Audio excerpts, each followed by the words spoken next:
اللہ کیا ہے، کیسا ہے، کیا چاہتا ہے، اس کو مجھ سے کیا توقعات ہیں، مجھے اس کے بارے میں کیا گمان کرنا چاہیے، میری اس سے کیا ایکسپیکٹیشنز ہونی چاہیے، اس کو مجھ سے کیا مطلوب ہے، یہ سب مجھے کیسے سمجھ آئے۔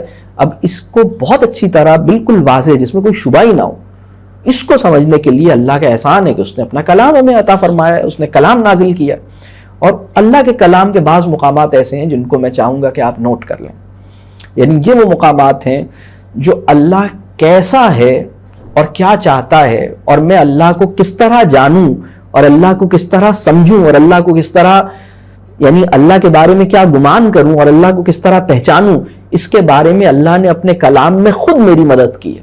تو وہ مقامات کون سے ہیں، ان کو میں چاہوں گا کہ ہم آئیڈینٹیفائی کریں۔ اس میں سب سے پہلا مقام ہے سورہ فاتحہ۔ اب میں آپ سے ایک چھوٹی سی ایکٹیویٹی جو آپ نے ذہن میں کرنی، اگر میں آپ سے پوچھوں کہ آپ کے بچے سے یہ سوال کیا جائے کہ بیٹا لاسٹ 48 آورز میں تم ان 5 چیزوں کا نام بتاؤ جو بہت اچھی لگیں اور ان کی تعریف کرنے کا دل چاہا، 5 چیزوں کا نام بتاؤ، تو وہ ان 5 چیزیں کون سی ہوں گی؟ وہ کیا ہوگا؟ وہ 5 چیزیں، ان میں آئی فون کا ذکر ہوگا، اس میں کوئی جاگر شوز ہوں گے، اس میں کیا ہوگا؟ کوئی ٹی شرٹ ہوگی، کوئی ایئر رنگز ہوں گے، کیا ہوگا؟ وہ 5 چیزیں کون سی ہوں گی؟ آپ سوچئے گا وہ کون سی چیزیں۔ اب الحمدللہ رب العالمین کی ہم بات کرتے ہیں، یعنی ہر وہ چیز جو آپ کو اچھی لگی ہے، ہر وہ چیز جو آپ کو اچھی لگی ہے اور جس کی تعریف کرنے سے آپ اپنے آپ کو روک نہیں پائے ہیں، جس کی تعریف کرنے کا آپ کے اندر دل چاہا ہے، تو اب آپ یہ سمجھ لیجئے کہ اصل تعریف تو اس کی ہے جس نے اس کو بنایا ہے۔ اب آپ مجھے بتائیے کہ وہ بچہ جو نیچر میں گیا ہی نہیں ہے، جس نے پورا دن ہی ایک مصنوعی دنیا میں گزارا ہے، میں آپ سے یہ عرض کر رہا ہوں کہ لوگ خانہ کعبہ کی زیارت کرنے کے بعد جب واپس آتے ہیں تو وہ بیت اللہ کا ذکر کم کر رہے ہوتے ہیں اور ٹیکنالوجی کا ذکر زیادہ کر رہے ہوتے ہیں۔ آپ کو ایسے لوگ ملیں؟ آپ کو ملیں یا مجھے ہی ٹکرا جاتے ہیں ایسے لوگ؟ آپ کو بھی ملیں ایسے لوگ؟ اچھا جی، یہ مسئلہ کیوں پیدا ہوا ہے؟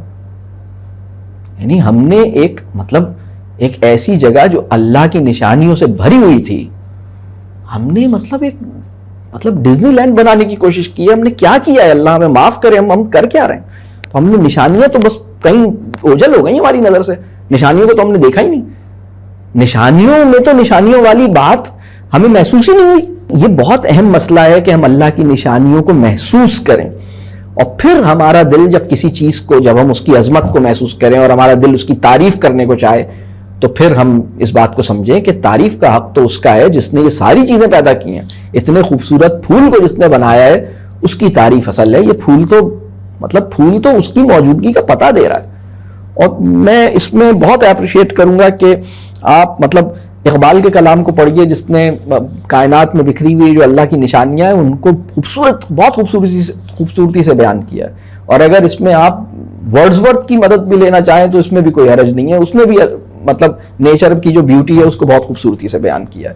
تو بہرحال یہ آیات سے متعلق، کلام سے متعلق میں بس ابھی کچھ چیزیں بس بیان کر دیتا ہوں۔ دیکھیے سورہ فاتحہ بہت اہم ہے، اور یہ آگے بھی جب میں بات ابھی کروں گا کہ دین کا تعارف کیسے کیا جائے، پھر وہ سورہ فاتحہ اس پر دوبارہ آ جائے گی، لیکن سورہ فاتحہ، پھر سورہ بقرہ کی ابتدائی 5 آیات، پھر آیت الکرسی، پھر سورہ بقرہ کا آخری رکوع، سورہ نور کی آیت نمبر 35، سورہ حدید کی ابتدائی 6 آیات، سورہ حشر کی آخری 3 آیات، اور سورہ اخلاص۔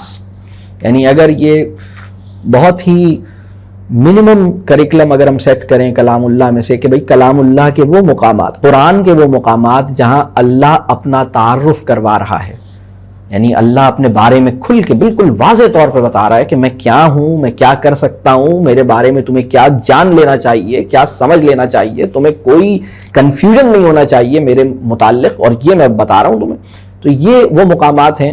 اچھا، اس میں بعض مقامات ایسے ہیں جو ہو سکتا ہے آپ کو محسوس ہو، جیسے ظاہر سی بات ہے کہ ہم سورہ بقرہ کی ابتدائی 5 آیات میں کچھ اور بات ہے، لیکن میں نے اس میں کئی مقامات شامل کیے ہیں، اور میں چاہوں گا کہ اس کے اوپر آپ کچھ وقت لگائیں. میں ابھی اس کی تفصیل میں شاید نہ، ظاہر سی بات ہے نہیں جا سکتا ہے، تو بہت بڑا سمندر ہے، لیکن میں ایک دفعہ پھر ریپیٹ کر دیتا ہوں. سورہ فاتحہ، سورہ بقرہ کی ابتدائی 5 آیات، آیت الکرسی، سورہ بقرہ کا آخری رکوع، سورہ نور کی آیت نمبر 35 اللہ نور السماوات والارض، سورہ حدید کی ابتدائی 6 آیات، سورہ حشر کی آخری 3 آیات، اور سورہ اخلاص.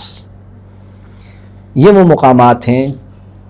اگر یہ کہا جائے کہ بچوں کو خدا کا تعارف کیسے کروایا جائے، تو ایک ہے اللہ کی نشانیوں کے ذریعے، دوسرا ہے خدا کے کلام کے ذریعے. تو خدا کے کلام کے ذریعے یہ وہ مقامات ہیں جہاں آپ خدا کا تعارف بچوں کو بالکل اعتماد کے ساتھ بتا سکتے ہیں کہ بیٹا ہم اللہ ہی سے جان لیتے ہیں کہ اللہ کیا بتا رہا ہے، کہ اللہ کیسا ہے، اللہ کیا چاہتا ہے، اللہ اپنے بارے میں جو بتا رہا ہے. تو سب سے ریلائبل تعارف وہی ہے جو اللہ ہی بتا رہا ہے، تو ہم اللہ ہی سے پوچھیں، اللہ ہی بتائے گا. تو یہ اللہ نے مختلف مقامات پہ بتا دیا، تو اب ہمیں اس کے اندر ہمیں اپنی عقل لگانی ہے کہ یہ اس کا کیا مطلب ہے، اس پہ غور کرنا ہے، اس کو سوچنا ہے. تو یہ وہ مقامات